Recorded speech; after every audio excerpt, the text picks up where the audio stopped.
Hello everyone and welcome to first edition of Dorian's Drive, where I talk about video games, news, releases, reviews, previews, whatever, whatnot, on my way to work. Because I have a passion for video games and I really enjoy video games and I love talking about them. I love playing them. I love to discuss games with other people. I love watching them be played. Let's plays, people playing them on YouTube, you name it. A little about me. I have been a games journalist, member of the media for 10 plus years, writing for a bunch of different websites throughout my career and freelance and doing videos. My happiest place is doing videos about games, discussing them, talking about them, doing reviews about them. Just, I have a passion for gaming and the people, developers make them, and the stories they tell are inspiring, emotional, and worth talking about. So that's what I'm here to do. Dorian's the name, Dorian's Drive is the game. So in this first edition of Dorian's Drive, we're going to be talking about a few things in the news. And maybe one day I'll have a jingle or make up my own. Who knows? We're going to get into some news of the day. Pretty big news. Let's just open the gate. Pokemon Pokopia. A lot of people are playing it. A lot of people are loving it. Highest rated Pokemon game of all time. Since blue, red, green, yellow, gold, silver. I'm not going to name them all because frankly, I don't think I could name them all, let alone name all 1,000 Pokemon right now. But the latest news is that Pokemon Pokopia has sold 2.2 million copies globally. That is worldwide. 2.2 million copies in just 4 days since it released in March 5th. That is astronomically insane. That is incredible. Congratulations Nintendo. Congratulations Omega Force, the developers of the game. Who also made Dragon Quest Builders. It's very much a line of that Dragon Quest Builders and Viva Pinata and Animal Crossing. But 2.2 million copies sold in just 4 days. That is an incredible achievement for Nintendo and the highest rated Pokemon game of all time. It's not even a mainline game. It is a standalone release. It is a spin-off release. And after seeing the reviews, reading the reviews from Kinda Funny, who I follow a lot, and other Kit and Krista, other reviewers, other players, other Let's Players, I just really enjoying their time in the world of Pokemon Pokopia. I mean, you get to start out as a Ditto, you meet other Pokemon like Squirtle, Bulbasaur, and Charmander, and you help them regrow and rebuild and revitalize their habitat by learning different moves like water-based moves from Squirtle, fire-based moves from Charmander, and Leafage from Bulbasaur. Again, I don't know all the moves names. I was a big Pokemon 1 genner. Generation 1 was my Pokemon. Red, blue, yellow, gold, silver. Played a few here and then on and off. Really jumped back in with Pokemon Moon and Sun. Beat that one. No, I did not beat that one. Pokemon X and Y, I did beat whatever one I had there. And then I bought Pokemon Scarlet and have been enjoying my time in that. Yes, it's buggy. Yes, it's glitchy. Yes, it's a bit poor on frames. But still, I'm having a good time going through that. A lot of new Pokemon to me, so that's exciting. And I know it's an older game, but it's just fun to go around and see Pokemon updated in this, new graphical update and all that. And I know Pokemon Arceus and Pokemon Legends and Pokemon Z to A is out, but I haven't got to check those out. I'm still on Scarlet. So I'm an old head Pokemon fan. My favorite Pokemon is Butterfree because in the anime, one of Ash's, well, technically his first got Pokemon was Caterpie. And I think I connected with that as a kid and then evolved it into Metapod, then evolved it into Butterfree, and I just really loved Butterfree's design and look. Butterfree is just really cool, right? Come on. And then also Bye Bye Butterfree. That episode really just tore at my heartstrings as a kid. So Ash said goodbye. I wasn't ready to say goodbye to Butterfree. So my wife bought me a wonderful Pokemon Butterfree card for Christmas, and it sits by my work desk. No, my home desk. So my Butterfree card sits at my home office, where I can look at it every day, pick it up, and just remember what it's like to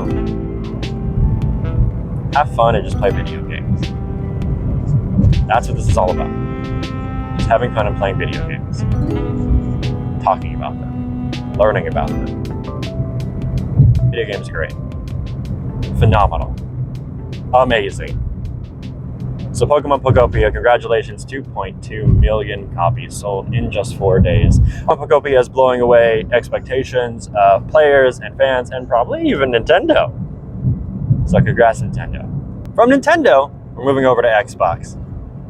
Xbox at GDC has announced their plans for Project Helix. A little bit catching up on Project Helix. Project Helix is the next generation console from Xbox, announced by new CEO Asha Sharma. It is going to be able to play PC and Xbox games, although we really don't know quite what that means yet. Is it just playing like your cloud PC games, which is already doable? But I think at GDC they announced a little bit more. Project Helix is in development, and they will be releasing copies of the console to developers in 2027. It blows my mind that they're letting developers know the specs, letting them dive in, check it out so they can make sure their games are working properly on it in just a year's time. I guess a year plus time, right? I was thinking Project Helix would be out, well, my head said end of 2027. And now it sounds like that might actually be true, but maybe closer to 2028 is what I was thinking originally. It's crazy to think that they're giving Project Helix to developers in 2027. That being said, I do have a name for Project Helix. This is the name that I believe they should name it. But will they name it this? That is up for debate. So first Xbox. And you had Xbox 360, Xbox One, Xbox One X, Xbox Series S and X. I think Xbox should go back to their roots. What made them a powerhouse in the gaming space? Let's go back to Halo, right? Without Halo, I don't believe there is an Xbox. Without Master Chief, I do not see Xbox being what it is today. I guess what was back then. So, we're gonna do a complete turn to go back to what made Xbox just phenomenal, memorable, worth playing and diving into for games like Halo and Forza. I think they call it the Xbox 180. It's not a full turnaround, it's a half turnaround. It's looking back to what worked and envisioning all those ideas they had early with the original Xbox release and saying, yes, let's just get back to that. And I know times are changing, and I know I read an article the other day that gamers are changing the way they play and the way they view games, and instead are playing 2 to 3 games at a time. Which I do see as true, because I'm playing Elder Scrolls Online. I'm playing Animal Crossing. I know I'm playing Animal Crossing. I know it's a 2020 game, but I'm still playing it because Pokemon Pokopia got me so excited I want to play Animal Crossing. So they're playing games, just multiple games at a time. So I think with the times changing, I think they will have to adapt. But I think naming it Xbox 180 just to me sounds good. Is Xbox back? Time will tell. Time will tell. You know what is back is print publication gaming magazines. There is an Australian duo that is making an Australian print gaming publication called Continue. Coming in Australia, hopefully coming to the US. They said they are working on international shipping, but of course they're going to focus on Australia first. They're bringing in writers, to cover games and talk to new developers. Alana Pierce is one of the writers there. So they brought some well-known figures in the gaming space to talk about gaming. So congratulations to continue. There's a Kickstarter. They've already blown past their goal of 18,000. Last I checked, they were at 30,000. So they've done it, and I'm sure they will continue to do it. So excited to check that out. Congratulations, continue. And now to a game I'm super excited to play. My most anticipated game of the year, Solasta II by Tactical Adventures. It is based off of the Dungeons & Dragons 2024 rules, an update to the Solasta I, which was based on the 2014 rules, releasing on March 12, 2026. It is a sequel, but not a direct follow-up, since it is set in an entirely new continent with new characters and new NPCs to meet. Ben Starr is in it. Devora Wild is in it. Of course, Ben Starr from Final Fantasy 16 and Claire Obscure Expedition 33. And Devora Wild, of course, Lae'zel from Baldur's Gate 3. Super excited to see them in it. They've been doing a lot of fun videos together, as they do. Ben's hilarious, Devora's hilarious, so yeah, I've been putting a lot of hours into Solasta 1. Beat it on PC when it came out in 2019, around then.